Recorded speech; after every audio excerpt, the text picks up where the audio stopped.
याच्या पाठीमागे आहे?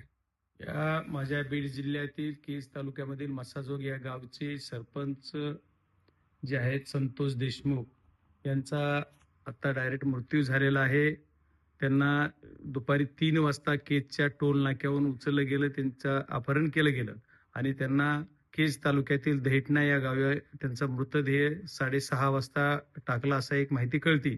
त्याच्यानंतर मला ही माहिती तशी 3:30-4 वाजता कळालेली होती. मी तेव्हापासून एसपीना फोन लावतोय. पोलीस एसपी जे आहेत ते फोन माझा स्वतःचा फोन माझ्या स्वतःच्या फोनवरून उचलला जात नाही. माझ्या पीए कडून लावला तरी उचलला जात नाहीये. तिथं जी पीआय आहेत माझं त्यांच्याशी मी आता बोललेलो आहे आणि या घटनेचा मी पहिल्यांदा निषेध करतो. बीड जिल्ह्याचा खासदार या नात्यानं अशा ज्या घटना घडतात ह्याच्या पाठीमागे ह्याचा करता धरता कोण आहे? कारण एका तरुण सरपंचाचा तो 5 वर्षे मागच्या काळापासून उपसरपंच होते, आता सरपंच आज तागायत आहेत, चालू सरपंच आहेत. मसाजोग गावचे एवढ्या मोठ्या गावचे ते सरपंच असणारा ऍक्टिव्ह कार्यकर्ता असणारा हा मुलगा ह्याला जर उचलून याचं अपहरण करून याचा खून केला जातो डायरेक्ट, ही बाब निंदनीय आहे आणि याची मी म्हणजे निषेध करतो आणि तात्काळ ज्यांनी ही घटना केली त्या आरोपीला अटक केली पाहिजे प्रशासनानं, अशी मी प्रशासनाकडे पोलीस यंत्रणेकडे मागणी करतोय.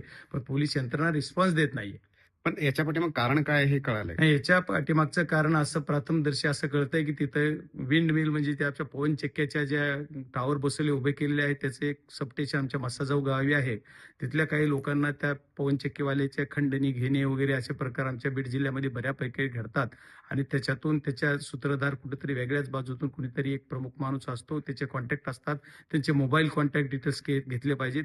मी उद्याच्या हाऊसला सुद्धा हा विषय कसा उचलता येईल हे बघणार आहे आणि हे पवन चक्कीच्या वादातून खंडणी रूपातून त्याचा खून केलेला आहे. बर, परंतु हे पॉलिटिकल म्हणजे की राजकीय याला काय अँगल आहे असं वाटतंय का? नाही, याला राजकीय अंग नाहीये, पण राजकारणीची प्रवृत्ती ह्याच्या पाठीमागे आहे. राजकीय अंग असायचं काही कारण नाही. राजकीय आज कुणाचं सरकार आलं, कुणी सत्तेत येतात म्हणून जर आमच्या लोकांचे खून केले जात असतील तर ती बाब अतिशय निंदनीय आहे. कारण याला राजकारणाचं वळण देण्यासारखा विषय मला नाही वाटणार, पण राजकीय शक्ती नक्की या गोष्टीच्या पाठीमागे आहे. यांनी पाठबळ द्यायचं काम करतात. ह्या ज्या लोकांनी केलं या लोकांचे लवकरात लवकर तपास करून त्या लोक कुणाचे संबंधित आहेत आणि त्यांचे कॉल लेटर घेतले पाहिजेत आणि कॉल डिटेल मधून जे कोण त्याच्या पाठीमागे आहे त्यांच्यावर गुन्हा नोंद झाला पाहिजे.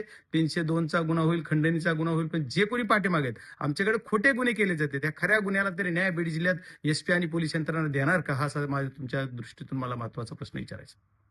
याच्या पाठीमागे सत्ताधारी मधले कोणी आहेत का? नाही, मला याच्या पाठीमागे कोण आहे असं आज प्रथमदर्शी मी दिल्लीत आहे. आज मी महाराष्ट्रात पण नाही किंवा माझ्या जिल्ह्यात पण नाहीये. मी आज सेशन चालू असल्यामुळे इथे दिल्लीत आहे. त्याच्यामुळे मला याच्या पाठीमागे कोण नाही, पण ही एवढी कुणाची ताकद वाढती म्हणजे ही कसं एवढी डेअरिंग यांच्यात येते या लोकांमध्ये की डायरेक्ट उचललं जात आहे दिवसा दुपारी. असं जवळजवळ 3 गाड्या आहेत, त्याची स्वतःची 4 व्हीलर आहे स्कॉर्पिओ, ती फोडली जाते आणि त्याला गाडीतून उचलून किडनॅप केलं जात आहे. तिथून नेऊन 20-25-30 किलोमीटरवर त्याला डायरेक्ट मारलं जाते, खून करून त्याला टाकली जाते त्याची बॉडी. म्हणजे एवढी डेअरिंग वाढती ही कुणाच्या तरी वरदास्ता असल्याशिवाय करायची डेअरिंग नाहीये. ही बीड जिल्ह्यातलं हे बिहार करायचं काम या लोकांनी केलेलं आहे. त्याच्यामुळे याला कुठंतरी कंट्रोल झाला पाहिजे. पोलीस यंत्रणेनं लवकरात लवकर याच्यावर कंट्रोल करून ही जो काय कायदा सुव्यवस्थेचा प्रश्न निर्माण माझ्या तालुक्यात होतोय ह्या सर्व गोष्टीला लवकरात लवकर हँडल केलं पाहिजे आणि पोलिसांनी लवकर खरा तो गुन्हेगार समोर आणला पाहिजे. ह्याच्या पाठीराख्याला सुद्धा समोर आणलं पाहिजे.